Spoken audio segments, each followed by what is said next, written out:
Hey there, in this video we'll be learning how to install the CPU OS simulator. So I have already downloaded the OS simulator. I provide the download link in the description and you can get that installation package from there.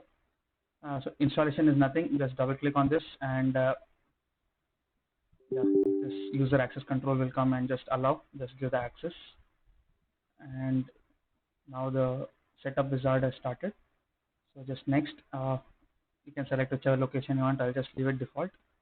And yeah, yes, now there will be two GUI. Just go with enhanced GUI and next, and then CPU OS simulator. Then create desktop icon, and these are the options. Just click on install. So it will just install in a couple of minutes, and then just click on run CPU OS simulator and then finish. Now we see that our CPU OS simulator is up and running, and this is how it looks like. So yep, hope this video helps.